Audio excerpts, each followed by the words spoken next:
Hello everyone, welcome to my channel. Please subscribe and hit the bell icon. The Young and the Restless. Jack said what I've been thinking for a while. As with any soap opera, The Young and the Restless canvas is full of characters that tend to ebb and flow between being fan favorites and fan pariahs. That's not a slight to the actors that portray them by any means, as this ebb and flow helps keep the show interesting. For example, Summer, Allison Lanier, has provoked the ire of many fans in her current custody battle with Kyle, Michael Mueller. I for one find Summer incredibly annoying these days, as she tries to fight for custody of Harrison, Redding Munsell, using irrational logic to back her cause. Kyle may be out of line when it comes to his parents, but when it comes to Summer, I have to take his side. Speaking of Summer, her mother Phyllis, Michelle Stafford, is another one who is trending toward the more annoying side of the scale these days. Between her constant snooping around Abbott Chancellor and her now inserting herself in the middle of Summer and Kyle's custody issues, she's not winning any favor with me.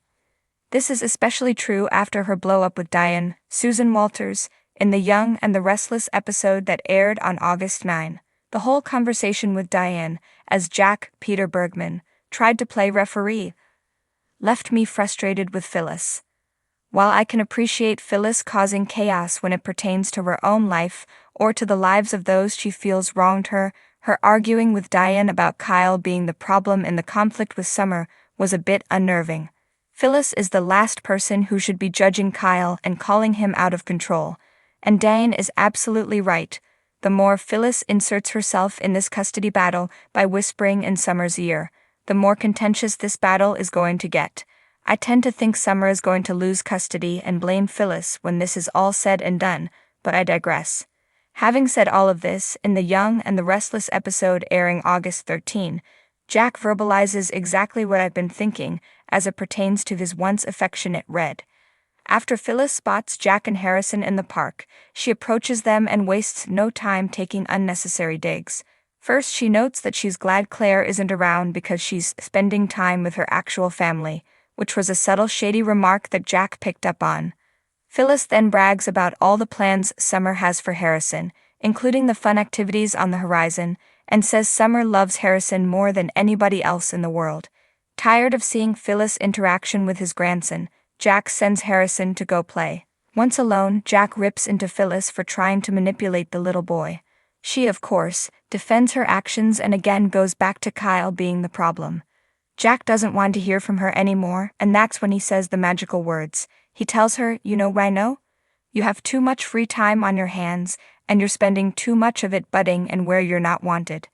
I watched Jack say those words and I felt the urge to applaud him as if he just delivered the State of the Union address. I didn't actually clap. He said exactly what I've been feeling, which is Phyllis needs to butt out of everyone's business and get back to work. All she's doing is causing unnecessary trouble, and she doesn't even realize that. Now I understand part of me should probably feel bad for Phyllis because she's been the town pariah now going on 2 years, but that's due to her own actions.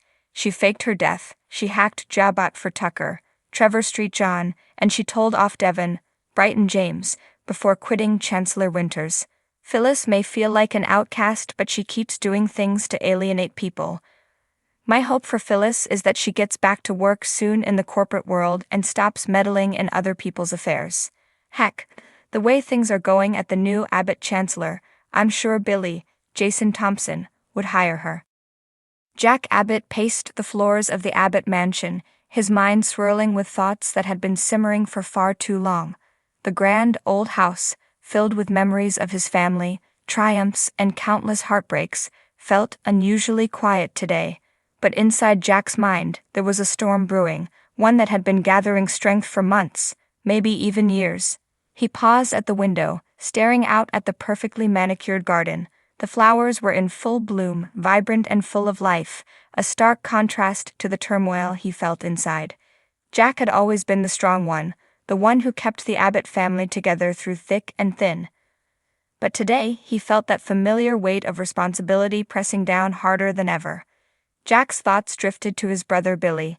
Billy, with his reckless tendencies and penchant for self-destruction, had always been a source of worry for Jack.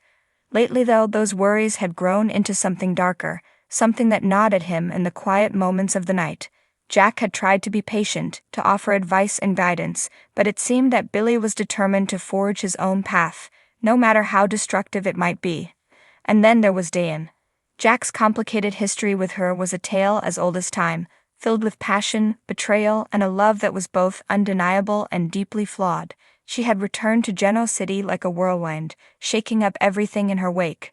Jack had been torn between his lingering feelings for her and the reality of who Diane was, a woman with a past as twisted as any in Genoa City. He had hoped that things could be different this time, that they could find some semblance of peace, but the more he tried, the more he realized that the past had a way of repeating itself.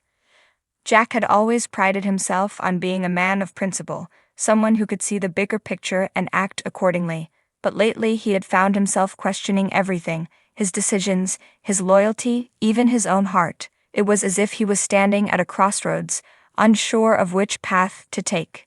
He turned away from the window and walked over to the fireplace, where a picture of his late father, John Abbott, sat prominently on the mantel. Jack often found himself talking to his father in these moments of doubt, seeking guidance from a man who had always seemed to have the right answers. "Dad," Jack muttered under his breath, "what would you do if you were in my shoes? How do I keep this family together when it feels like everything is falling apart?" The silence in the room was deafening, and Jack could almost hear his father's voice in his head, urging him to stay strong, to be the leader the Abbott family needed. But deep down, Jack knew that the answer wasn't that simple. It never was. Jack's thoughts were interrupted by the sound of footsteps approaching. He turned to see Ashley standing in the doorway, her expression one of concern. She had always been able to read him like a book, and today was no different. "Jack," Ashley said softly, "you've been up here for hours. What's going on?" Jack sighed, running a hand through his hair. "I've just been thinking, Ash, about everything. Billy, Diane, this family. It's all so complicated." Ashley stepped into the room, closing the door behind her. She crossed the room and placed a reassuring hand on Jack's arm. "You don't have to carry this burden alone, you know. We're all in this together." "I know," Jack replied, his voice tinged with frustration, "but sometimes it feels like I'm the only one who can see where this is all headed. Billy is on a path to self-destruction, and Diane is a wild card. I don't know if I can trust her, and that terrifies me." Ashley nodded, her eyes filled with empathy. "You're not wrong, Jack. Billy is a loose cannon, and Diane, well, she's always been unpredictable. But you can't let that fear consume you. We've faced worse as a family, and we've come out stronger on the other side." Jack looked at his sister, grateful for her words of comfort, but the nagging doubt in his heart remained. "I just don't know if I have it in me to fight this battle again, Ash. I'm tired of always being the one who has to hold everything together." Ashley's expression softened, and she gave Jack's arm a gentle squeeze. "You're not alone, Jack. We're all here with you. And if anyone can find a way through this, it's you. You've always been the heart of this family, and that's not going to change." Jack managed a small smile, though it didn't quite reach his eyes. "Thanks, Ash. I appreciate that." For a moment, the two siblings stood in silence, the weight of their shared history hanging in the air. It was a history filled with triumphs and tragedies, love and loss, but through it all, the Abbott family had endured, and Jack knew that as long as they stuck together, they could face whatever challenges lay ahead.